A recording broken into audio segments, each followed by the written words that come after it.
जब मैं दिल्ली में नया नया आया 77 में, यूथ कांग्रेस का जनरल सेक्रेटरी बना, आपकी सरकार थी, हम हार गए थे, तो यहां कई लोगों, हम ज्यादा भाग रहे थे, तो कई लोगों ने हर वक्त मैंने सुना ये का मिसाल देते देते कि ये ज्यादा बोल रहा है, ज्यादा प्याज खा रहा। तो मेरी ये समझ में नहीं आया, ये ज्यादा प्याज खाने का क्या मतलब है।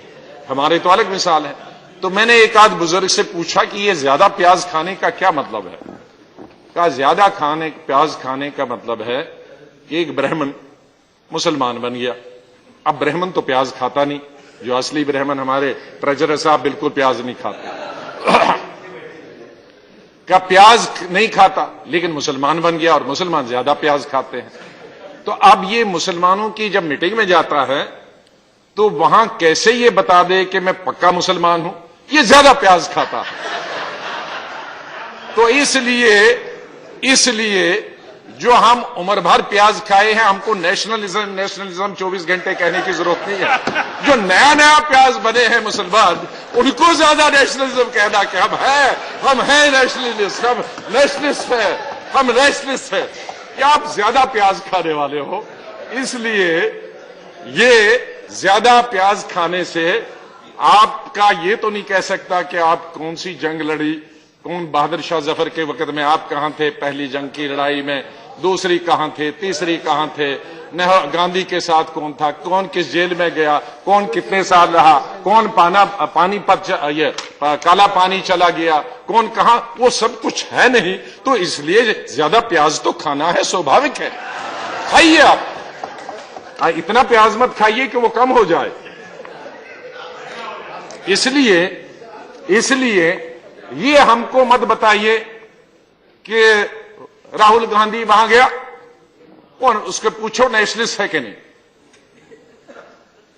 अरे वो अभी थोड़ी नया नया मुसलमान बना, वो प्याज खाएगा, उसको नेशनलिज्म दिखाने की जरूरत नहीं। खून में है, उसके बाप में, उसकी दादी में, उसके दादा में, उसके परदादा में, उसके परदादा में, पोते परदादे मुझे गिनना मुश्किल होगा, और पूरी पार्टी के अंदर। प्लीज, अगर किसी को शौक है, माननीय चेयर साहब, अगर यहां चेयरमैन साहब होते तो मैं कहता कि एक दिन इसी सत्र में नेशनलिज्म पे चर्चा हो, 2 दिन, 3 दिन, 5 दिन, 1 हफ्ता हो, 1 हफ्ता हो, और ताकि आइंदा हमेशा के लिए दूध का दूध और पानी का पानी हो जाए। ये रोज किट करने का। अब ये आपातकाल की कहानी इतना है, हमारे ये कहानी कहने के लिए आपके पास कुछ नहीं है कहने के लिए। इसी तरह से जिन इंस्टीट्यूशन की आप बात कर रहे हैं, वो इंस्टीट्यूशंस भी हम ही ने बनाए हैं। आपने बनाया कोई नहीं, बर्बाद तो मत कीजिए।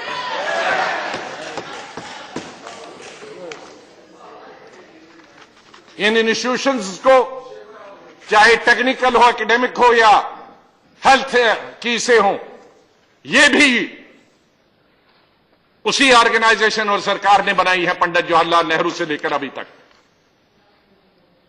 और उनको आप बर्बाद करने की, पॉलिटिसाइज करने की, नेशनलिज्म और एंटी नेशनलिज्म के नाम पे डिवाइड करने की कोशिश की जा रही है।